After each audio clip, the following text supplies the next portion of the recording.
بسم اللہ الرحمن الرحیم۔ السلام علیکم دوستو، انسانوں کے اتہاس کا سب سے بڑا سفر، 7 آسمانوں کا سفر، الاسراء والمعراج، یہ سب سے بڑا اور خوبصورت سفر یعنی معراج کا واقعہ کب ہوا، اس کے بارے میں مفتی احمد یار خان نعیمی رحمۃ اللہ علیہ فرماتے ہیں، معراج کا واقعہ اعلان نبوت کے 11ویں سال یعنی مکہ چھوڑنے سے 2 سال پہلے اپنی چچیری بہن ام ہانی کے گھر سے 27ویں رجب سوموار کی رات کو ہوا۔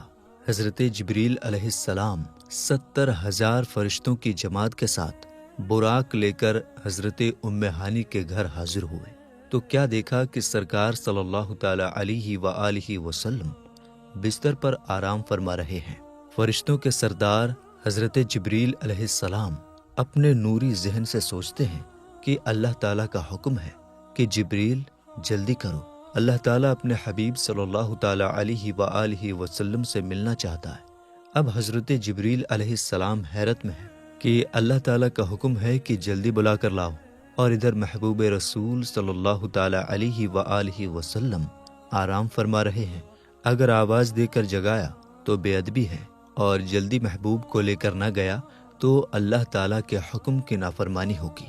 غور و فکر میں ہے کہ کیا کیا جائے۔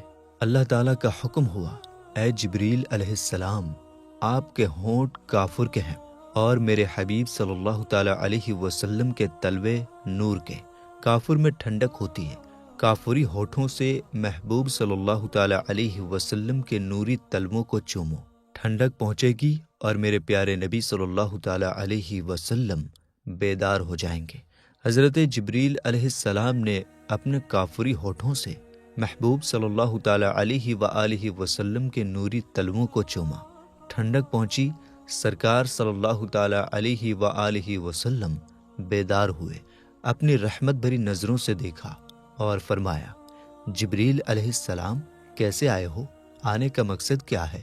عرض کیا، اے آقا صلی اللہ تعالی علیہ وآلہ وسلم، اللہ تعالیٰ کا حکم لایا ہوں، بے شک اللہ تعالیٰ آپ سے ملنا چاہتا ہے، اور مولا کریم نے حکم دیا جلدی میرے حبیب صلی اللہ تعالی علیہ وسلم کو لے کر آؤ، یعنی اے آقا کریم صلی اللہ تعالی علیہ وآلہ وسلم، آپ معراج کے دولہا بننے والے ہیں۔ میکائیل و اسرافیل بھی آپ کی خدمت کے لیے ساتھ میں ہیں، اور 70,000 نوری فرشتے باراتی حاضر ہیں، اور جنتی براق سواری کے لیے موجود ہے۔ ہمارے آقا صلی اللہ تعالی علیہ وآلہ وسلم فرماتے ہیں، براق کھچر سے چھوٹا اور گدھے سے بڑا تھا، اور وہ سفید رنگ کا تھا، نگاہ جہاں تک پہنچتی ہے براق کا قدم وہاں پڑتا ہے۔ جبریل علیہ السلام سوچتے ہیں کہ یہ ایسی رات ہے کہ پوری دنیا اندھیروں میں ڈوبی ہوئی ہے، ہاتھ کو ہاتھ نظر نہیں آتا، جنت کے نوری چراغوں کو روشن کر لینا چاہیے، اس لیے کہ کونین کا سلطان دولہا بنا ہے اور آج اس کی بارات ہے، روشنی ہونا ضروری ہے۔ غیب سے آواز آئی کہ اے جبریل علیہ السلام، کیا کہہ رہے ہو؟ جنت کے چراغوں کی کوئی حاجت نہیں، کیا آفتاب یعنی سورج کے سامنے چراغ لے کر جاؤ گے؟ میں نے اپنے محبوب صلی اللہ تعالی علیہ وسلم کے چہرہ نورانی پر اپنی صفت غیرت کے 70,000 پردے ڈال رکھے ہیں، صرف ایک پردہ اٹھا دو، پھر دیکھو پوری دنیا پیارے نبی صلی اللہ تعالی علیہ وسلم کے چہرے کی خوبصورتی سے چمک اٹھے گی، اور ساری روشنی ان کے سامنے پھیکی پڑ جائے گی۔ آقا کریم شب اسراء کے دولہے مصطفیٰ رحیم صلی اللہ تعالی علیہ وآلہ وسلم جاگتے ہیں، انہیں بتایا جاتا ہے آقا صلی اللہ تعالی علیہ وسلم ساری جنتیں خوبصورتی اور سجاوٹ کے ساتھ تیار ہو چکی ہیں، آسمانوں میں ان کی آمد کا شور مچ چکا ہے، نورانی فرشتے آسمان پر کھڑے ہیں اور انہیں دیکھنے کی حسرت لیے انتظار کر رہے ہیں۔ آب زمزم سے غسل دیا جاتا ہے، میرے آقا کریم صلی اللہ تعالی علیہ وآلہ وسلم کے نہانے سے جو نورانی پانی معراج کی رات گرا تھا تو ستاروں نے اپنے اپنے دامن کے کٹوروں یعنی پیالوں میں بھر لیا تھا، جنت کا خوبصورت لباس پہنایا گیا، دولہا بنایا گیا، سواری کے لیے جنتی براق پیش کیا گیا۔ معراج کے دولہا نے براق پر سوار ہونے کا ارادہ فرمایا، براق خوشی اور جوش سے بھر گیا، شرارت بھرے انداز میں اچھلنے لگا۔ یہ نافرمانی کی وجہ سے نہیں تھا، بلکہ ناز اور فخر، گرو کی وجہ سے تھا کہ آج اس کی قسمت جاگ گئی ہے، اسے عزت اور سمان کا موقع ملا ہے، اسے یہ شرف ملا کہ وہ محبوب مصطفیٰ صلی اللہ تعالی علیہ وآلہ وسلم کی سواری بنے۔ خوشی کے جوش میں وہ خود کو سنبھال نہیں پایا اور کودنے لگا۔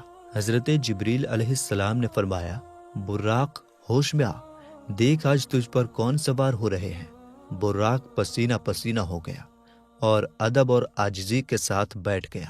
ہمارے آقا معراج کے دولہا صلی اللہ تعالی علیہ وآلہ وسلم سوار ہونے کا ارادہ فرماتے ہیں کہ امت کی یاد آ جاتی ہے اور امت کے غم میں ان کی رحمت والی آنکھوں سے آنسو بہنے لگتے ہیں۔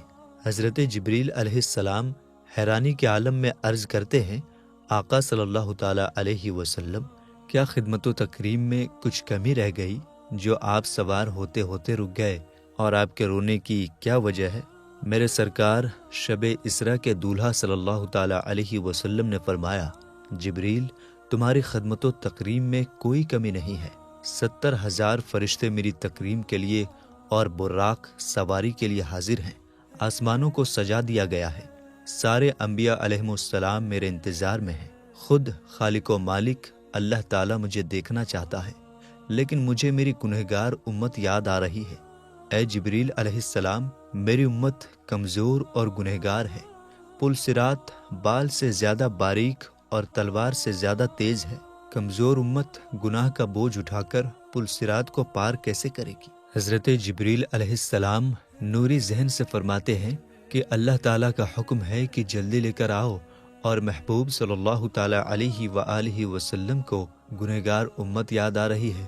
ابھی جبریل علیہ السلام اسی سوچ وچار میں تھے کہ اللہ تعالیٰ کا حکم ہوا، جبریل، میرے محبوب صلی اللہ تعالی علیہ وآلہ وسلم سے کہو کہ اللہ تعالیٰ فرماتا ہے کہ اے حبیب صلی اللہ تعالی علیہ وآلہ وسلم، آپ اپنی امت کی فکر نہ کریں، آپ کی امت کو اللہ تعالیٰ پل صراط سے ایسے گزار دے گا کہ امت کو خبر بھی نہ ہوگی۔ میرے آقا کریم صلی اللہ تعالی علیہ وآلہ وسلم نے جب امت کے لیے یہ خوشی کا پیغام سنا تو براق پر سوار ہوئے۔ جب براق چلا، نورانی راستے کی جب گرد اڑی تو ایسا نور برسا کہ پورے راستے پر بادل چھایا رہا، اور ایسی بارش ہوئی کہ زمین اور سمندر، سوکھی اور گیلی ہر جگہ، سب پانی پانی ہو گئے۔ جنگل لبالب بھر گئے، بلکہ زمین سے پانی ابلنے لگا۔ محبوب صلی اللہ تعالی علیہ وآلہ وسلم کی سواری چلی، جبریل امین رکاب تھامے ہوئے ہیں، میکائل لگام پکڑنے کی خدمت انجام دے رہے ہیں، 70,000 فرشتوں کا ہجوم ہے، صلاۃ و سلام کی دھوم ہے۔ اس شان و شوکت کے ساتھ محبوب صلی اللہ تعالی علیہ وآلہ وسلم کی سواری روانہ ہوتی ہے۔ ایسے جاہ و جلال کے ساتھ کوچ کیا، بڑے سکون و وقار کے ساتھ سفر شروع ہوا۔ تھوڑی ہی دیر میں ہمارے آقا کریم صلی اللہ تعالی علیہ وآلہ وسلم کا گزر اس زمین پر ہوا جس میں بہت سارے کھجور کے درخت تھے۔ حضرت جبریل علیہ السلام نے عرض کیا، یہ یثرب، مدینہ منورہ، یعنی آپ کی سکونت کی جگہ ہے، یہاں نماز پڑھیے۔ آپ صلی اللہ تعالی علیہ وآلہ وسلم نے براق سے اتر کر نماز پڑھی۔ پھر حضرت شعیب علیہ السلام کا شہر مدین آیا، پھر حضرت عیسیٰ علیہ السلام کی ولادت کی جگہ بیت اللحم، اور پھر جبل طور آیا۔ ہمارے حضور صلی اللہ تعالی علیہ وآلہ وسلم نے ان مقامات پر نماز پڑھی۔ راستے میں آقا صلی اللہ تعالی علیہ وآلہ وسلم کا گزر ایک جماعت پر ہوا۔ انہوں نے آپ کی خدمت میں ان الفاظ کے ساتھ سلام پیش کیا، السلام علیکہ یا اولو، السلام علیکہ یا آخرو، السلام علیکہ یا حاشری۔ حضرت جبریل علیہ السلام نے عرض کیا کہ حضور، ان کے سلام کا جواب دیجئے۔ آپ نے ان کے سلام کا جواب دیا، اور وہ جماعت جس نے آپ کو سلام کیا وہ حضرت ابراہیم علیہ السلام، حضرت موسیٰ علیہ السلام اور حضرت عیسیٰ علیہ السلام تھے۔ ہمارے آقا صلی اللہ تعالی علیہ وآلہ وسلم فرماتے ہیں، میں موسیٰ علیہ السلام کی قبر کے پاس سے گزرا، وہ کھڑے ہو کر اپنی قبر میں نماز پڑھ رہے تھے، اور حضرت موسیٰ علیہ السلام نے کہا، میں گواہی دیتا ہوں کہ بے شک آپ اللہ کے رسول ہیں۔ پھر ہمارے آقا صلی اللہ تعالی علیہ وآلہ وسلم بیت المقدس پہنچے۔ حضرت جبریل علیہ السلام نے براق کو مسجد اقصیٰ کے دروازے کے پتھر کے ایک سوراخ سے باندھ دیا۔ اسی دروازے کو باب محمد صلی اللہ تعالی علیہ وآلہ وسلم کہا جاتا ہے۔ پھر ہمارے نبی صلی اللہ تعالی علیہ وآلہ وسلم مسجد اقصیٰ میں تشریف لے گئے، جہاں مسجد اقصیٰ میں انبیاء اکرام کو نماز پڑھائی۔ چنانچہ آپ صلی اللہ تعالی علیہ وآلہ وسلم فرماتے ہیں کہ جب میں بیت المقدس میں آیا تو انبیاء اکرام جمع تھے۔ حضرت جبریل علیہ السلام نے مجھے آگے کیا تو میں نے ان کی امامت کی۔ مسجد اقصیٰ میں نماز کے بعد کچھ انبیاء اکرام علیہم السلام نے تقریر کی۔ سب سے پہلے اللہ کے خلیل حضرت ابراہیم علیہ السلام نے تقریر کیا، ان کے بعد حضرت موسیٰ علیہ السلام نے، پھر داؤد علیہ السلام نے، پھر ان کے بعد سلیمان علیہ السلام نے، پھر ان کے بعد حضرت عیسیٰ علیہ السلام نے۔ ان سب حضرات کے بعد اللہ کے حبیب امام الانبیاء صاحب معراج صلی اللہ تعالی علیہ وآلہ وسلم نے تقریر کیا۔ تقریر سے پہلے آپ صلی اللہ تعالی علیہ وآلہ وسلم نے فرمایا، تم سب نے اپنے رب کی تعریف کی ہے، اب میں رب کی تعریف اور بڑائی بیان کرتا ہوں۔ پھر آپ نے اس طرح تقریر کیا کہ تمام تعریفیں اللہ کے لیے، جس نے مجھے ساری کائنات کے لیے رحمت بنا کر بھیجا، مجھ پر سچ اور جھوٹ میں فرق کرنے والی کتاب یعنی قرآن کو نازل کیا، جس میں ہر چیز کے بارے میں صاف صاف بتایا گیا ہے، میری امت کو تمام امتوں سے افضل بنایا۔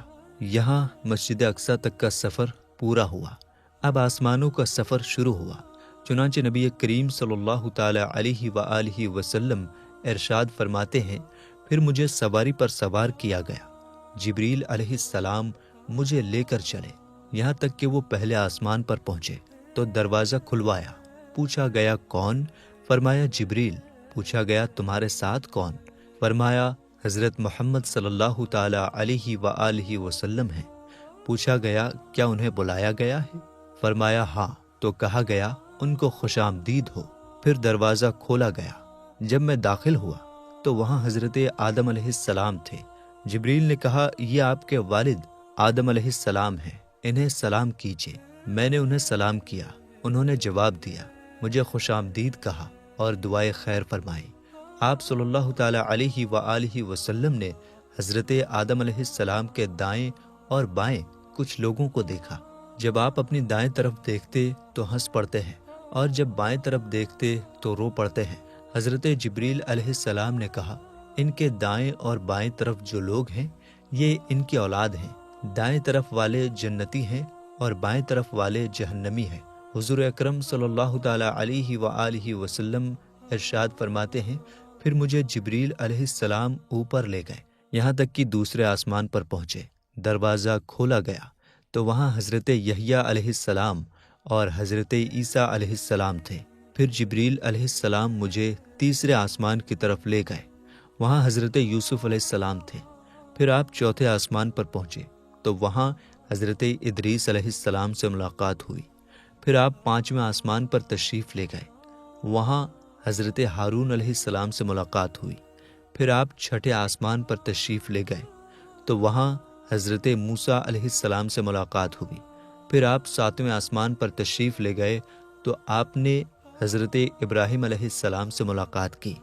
اس طرح سبھوں کو آپ سلام کرتے گئے اور ان سب نے جواب دیا اور آپ کو دعائیں دی، اور ساتویں آسمان پر آپ نے بیت المعمور کا طواف بھی کیا۔ آسمانوں کے بعد آگے کا سفر شروع ہوا۔ اس بارے میں پیارے آقا صلی اللہ تعالی علیہ وآلہ وسلم ارشاد فرماتے ہیں، پھر میں سدرۃ المنتہا تک پہنچا۔ سدرۃ المنتہا بیری کا ایک نورانی درخت ہے، اس کے پھل مٹکوں کی طرح اور پتے ہاتھی کے کانوں کی طرح تھے۔ جبریل علیہ السلام نے کہا یہ سدرۃ المنتہا ہے۔ وہاں 4 نہریں تھیں، 2 نہریں چھپی ہوئی تھی اور 2 نہریں ظاہر تھی۔ میں نے پوچھا اے جبریل یہ کیا ہے؟ عرض کیا کہ یہ چھپی ہوئی نہریں جنت کی 2 نہریں ہیں اور ظاہری نہریں دریائے نیل اور نہر فرات ہیں۔ پھر میرے سامنے بیت المعمور لایا گیا، اس کے بعد میرے پاس 1 برتن شراب کا، 1 برتن دودھ کا اور 1 برتن شہد کا لایا گیا۔ میں نے دودھ کا پیالہ لیا تو جبریل علیہ السلام نے کہا یہ فطرت ہے، اسی پر آپ اور آپ کی امت ہوگی۔ نبی کریم صلی اللہ تعالیٰ علیہ وآلہ وسلم آسمانوں اور سدرۃ المنتہا کے بعد سفر جاری رکھتے ہوئے ایک جگہ پر پہنچے جسے مستویٰ کہا جاتا ہے۔ وہاں آپ نے قلم چلنے کی آوازیں سنی۔ اس کے بعد آپ براق پر سوار ہوئے تو اس پردے کے پاس آئے جو اللہ تعالیٰ کے قرب خاص میں ہے۔ اچانک اس پردے سے ایک فرشتہ نکلا۔ رسول کریم صلی اللہ تعالیٰ علیہ وآلہ وسلم نے حضرت جبریل سے پوچھا، یہ کون ہے؟ حضرت جبریل نے کہا، اس ذات کی قسم جس کے قبضے میں میری جان ہے، اس سے پہلے میں نے اس کو نہیں دیکھا تھا۔ یوں اس طرح آپ صلی اللہ تعالیٰ علیہ وسلم سفر کو جاری رکھتے ہوئے ایک جگہ سے دوسری جگہ تک، ایک پردے سے دوسرے پردے تک گئے، یہاں تک کہ ایک ایسی جگہ پر پہنچے جہاں حضرت جبریل رک گئے۔ آپ صلی اللہ تعالیٰ علیہ وسلم نے فرمایا، اے جبریل، مجھ سے الگ نہ ہو۔ عرض کیا، میرے آقا، ہماری پہنچ بس یہیں تک ہے، میں اگر ایک بال برابر بھی آگے جاؤں گا تو جل جاؤں گا۔ اس رات تو میں آپ کے ساتھ ہونے کی وجہ سے یہاں تک پہنچا ہوں، ورنہ میرا آخری ٹھکانہ سدرۃ المنتہا ہے۔ حضرت جبریل علیہ السلام نے خود ہی فرمایا تھا کہ میرا آخری ٹھکانہ سدرۃ المنتہا ہے، لیکن شب معراج نبی کریم صلی اللہ تعالیٰ علیہ وآلہ وسلم کے صدقے انہیں سدرۃ المنتہا سے آگے بڑھ جانے کی اجازت مل گئی۔ حضرت جبریل کے رکنے کے بعد اب نبی کریم صلی اللہ تعالیٰ علیہ وسلم اکیلے چلے۔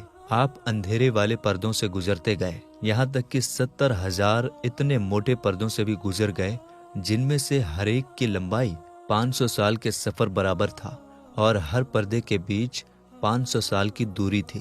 تو ایک مقام پر براق رک گیا۔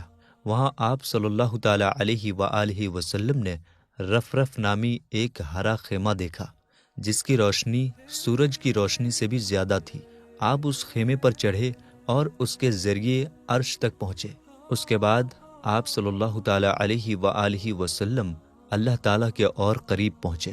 آپ سے فرمایا گیا، میرے قریب ہو جائیے، میرے قریب ہو جائیے، یہاں تک کہ 1000 مرتبہ فرمایا گیا۔ آپ صلی اللہ تعالیٰ علیہ وسلم ہر بار پکارے جانے پر آگے بڑھتے گئے، یہاں تک کہ دنا کی جگہ پر پہنچے، پھر اور آگے بڑھتے گئے تو فتح اللہ تک پہنچے، پھر اور آگے بڑھتے گئے یہاں تک کہ اپنی منزل کعبہ قوسین اور ادنیٰ تک پہنچے، جیسا کہ اللہ پاک نے قرآن پاک میں ارشاد فرمایا۔ پھر آپ صلی اللہ تعالیٰ علیہ وسلم اپنے رب کے قریب ہوئے۔ یہ قرب مقام و مرتبے کے اعتبار سے تھا، نہ کہ مکان کے اعتبار سے، کیونکہ اللہ تعالیٰ مکان سے پاک ہے۔ اب آپ لامکاں پہنچے جہاں صرف خدا کی ذات تھی اور اس کے حبیب تھے۔ جو قرآن و حدیث میں آیا ہے اس پر ہمارا ایمان ہے، مزید ہمیں سوچنے اور عقل دوڑانے کی ضرورت نہیں۔ اس کے بعد آپ صلی اللہ تعالیٰ علیہ وآلہ وسلم نے اللہ کریم کو سجدہ کیا، کیونکہ اس مرتبے کو آپ نے اللہ تعالیٰ کی فرما برداری کے ذریعے حاصل کیا۔ سجدے میں خاص قرب ملتا ہے، جیسا کہ نبی کریم صلی اللہ تعالیٰ علیہ وآلہ وسلم نے فرمایا کہ اپنے رب کے زیادہ قریب وہ بندہ ہوتا ہے جو سجدہ کرتا ہے۔ اللہ تعالیٰ نے اپنے محبوب کو ہر دن رات میں 50 نمازوں کا تحفہ بھی عطا فرمایا۔ واپس ہوتے ہوئے جب آپ صلی اللہ تعالیٰ علیہ وآلہ وسلم حضرت موسیٰ علیہ السلام کے پاس پہنچے تو وہ پوچھنے لگے کہ آپ صلی اللہ تعالیٰ علیہ وسلم کے رب نے آپ صلی اللہ تعالیٰ علیہ وسلم کی امت پر کیا فرض فرمایا؟ ارشاد فرمایا 50 نمازیں۔ اس پر موسیٰ علیہ السلام نے کہا، واپس اپنے رب کے پاس جائیے اور اس سے کم کرنے کو کہیے، کیونکہ آپ صلی اللہ تعالیٰ علیہ وآلہ وسلم کی امت سے یہ نہیں ہو سکے گا۔ میں نے بنی اسرائیل کو آزما کر دیکھ لیا ہے اور ان کا تجربہ کر لیا ہے۔ چنانچہ آپ صلی اللہ تعالیٰ علیہ وسلم واپس اللہ تعالیٰ کی بارگاہ میں حاضر ہوئے اور عرض کیا، اے میرے رب، میری امت پر آسانی فرما۔ اللہ تعالیٰ نے 5 نمازیں کم کر دی۔ اس طرح آپ کئی بار حضرت موسیٰ علیہ السلام کے پاس آتے، پھر رب کے پاس جاتے، اور اس طرح 50 وقت کی نمازوں کو کم کرتے کرتے 5 وقت کی نماز رہ گئی۔ آپ صلی اللہ تعالیٰ علیہ وآلہ وسلم نے رب تعالیٰ کے دیدار کے بعد اپنی امت کے لیے نمازوں کا تحفہ لے کر واپسی کا سفر شروع کیا۔ جب آپ واپس لوٹے تو حضرت جبریل علیہ السلام آپ کے ساتھ رہے۔ چنانچہ حضرت جبریل نے عرض کیا، یا رسول اللہ، بے شک آپ اللہ کی مخلوق میں سب سے بہتر اور اس کے چنے ہوئے ہیں۔ اللہ پاک نے آپ کو اس رات وہ اونچا مرتبہ عطا فرمایا جہاں تک مخلوق میں سے نہ کوئی فرشتہ پہنچا نہ ہی کوئی نبی، بس یہ عزت آپ ہی کے لیے ہے۔ اس کے بعد حضرت جبریل علیہ السلام نے آپ کو جنت دوزخ کی سیر کرائی، ان کے حالات آپ کو دکھائے۔ آپ نے جنت میں جن چیزوں کو دیکھا ان میں حوریں، محلات، جنتی غلام، خادم، چھوٹے بچے، درخت، پھل، کلیاں، نہریں، باغیچے، پھول، حوض اور گیلریاں وغیرہ۔ اور جہنم میں جو دیکھا وہ زنجیریں، ہتھکڑیاں یا توق، بیڑیاں، سانپ، بچھو، گدھے کے رینگنے کی طرح کی آوازیں، کھولتا پانی، جلتے دھوئیں وغیرہ۔ آپ صلی اللہ تعالی علیہ وسلم نے واپسی میں جنت اور دوزخ کو دیکھا۔ اس کے بعد آسمانوں سے ہوتے ہوئے بیت المقدس، پھر مکہ شریف، حضرت ام ہانی کے گھر تشریف لائے جہاں سے سفر کی شروعات ہوئی تھی۔ چنانچہ ایک روایت میں ہے کہ آپ صلی اللہ تعالی علیہ وآلہ وسلم بیت المقدس تک آئے، حضرت جبریل آپ کے ساتھ تھے، پھر آپ وہاں سے مکہ شریف حضرت ام ہانی کے گھر اپنے بستر پر تشریف لائے جبکہ رات کا کچھ حصہ باقی تھا۔ آپ صلی اللہ تعالی علیہ وآلہ وسلم نے رات گزارنے کے بعد یہ واقعہ لوگوں کو بتانے کا ارادہ کیا۔ چنانچہ ایک روایت میں ہے کہ آپ صلی اللہ تعالی علیہ وآلہ وسلم نے فرمایا، مجھے اس رات بیت المقدس تک سیر کرائی گئی، پھر وہاں سے آسمانوں کی۔ ابو جہل نے کہا، آپ نے اس ایک رات میں بیت المقدس کا سفر کیا اور مکہ میں ہمارے ساتھ ہی صبح کر رہے ہیں؟ تو آپ نے فرمایا ہاں۔ ابو جہل نے حضور انور صلی اللہ تعالی علیہ وسلم سے پوچھا، کیا یہ بات آپ اپنی قوم کو بتائیں گے؟ آپ نے فرمایا ہاں۔ یہ سن کر ابو جہل نے آواز لگائی کہ اے بنی کعب، یہاں آؤ، تو سب لوگ جمع ہوئے۔ نبی کریم صلی اللہ تعالی علیہ وسلم اور ابو جہل کے پاس بیٹھ گئے۔ ابو جہل نے کہا، جو بات بیان کرنی ہے اپنی قوم سے کریں۔ آپ صلی اللہ تعالی علیہ وسلم نے فرمایا، مجھے اس رات سیر کرائی گئی تھی۔ لوگوں نے پوچھا، کہاں سے کہاں تک؟ فرمایا، بیت المقدس تک۔ پھر لوگوں نے پوچھا کہ کیا آپ نے یہاں آ کر صبح کی ہے؟ فرمایا ہاں۔ لوگوں نے کہا، یہ تو عجیب بات ہے۔ ان میں کچھ نے تالیاں بجائی، کچھ ہنسنے لگے اور کچھ نے اپنے سروں پر ہاتھ رکھا۔ کچھ لوگوں نے اس بات پر تعجب کیا۔ اس کی وجہ سے کچھ ایمان والے مرتد ہو گئے، یعنی ایمان سے نکل گئے، جبکہ کچھ نے سچ مان کر یقین کیا۔ ام المومنین حضرت سیدنا عائشہ صدیقہ رضی اللہ تعالی عنہا سے روایت ہے کہ نبی کریم صلی اللہ تعالی علیہ وآلہ وسلم کو مسجد اقصیٰ تک کی سیر کرائی گئی۔ آپ نے صبح لوگوں کو خبر دی۔ مومنوں میں سے کچھ نے یقین کیا اور کچھ نے نہیں کیا۔ کچھ مشرکین حضرت ابو بکر صدیق رضی اللہ تعالی عنہ کے پاس آ کر کہنے لگے، کیا آپ اس بات کو مان سکتے ہیں جو آپ کے دوست نے کہی ہے کہ انہوں نے راتوں رات مسجد حرام سے مسجد اقصیٰ تک کی سیر کی؟ حضرت ابو بکر نے فرمایا، کیا واقعی میرے آقا نے یہ فرمایا؟ کہا جی ہاں۔ ارشاد فرمایا، اگر انہوں نے یہ فرمایا ہے تو یقیناً سچ فرمایا ہے۔ لوگوں نے کہا، کیا آپ اس بات کو مانتے ہیں کہ وہ رات کو بیت المقدس گئے اور صبح ہونے سے پہلے واپس آ گئے؟ فرمایا جی ہاں، میں تو ان کی آسمانی خبروں کو بھی صبح و شام مانتا ہوں، اور وہ یقیناً اس سے بھی زیادہ تعجب کی بات ہوتی ہے۔ واقعہ معراج کو فوراً سچ ماننے کی وجہ سے آپ کو صدیق کہا جاتا ہے۔ تو میرے دوستو، ہم یہ امید کرتے ہیں کہ آپ کا ایمان تازہ ہو گیا ہوگا اور آپ ضرور مچل گئے ہوں گے۔ ویڈیو کو زیادہ سے زیادہ شیئر کیجیے۔ ملیں گے انشاءاللہ تعالی اگلی ویڈیو میں۔ السلام علیکم، اللہ حافظ۔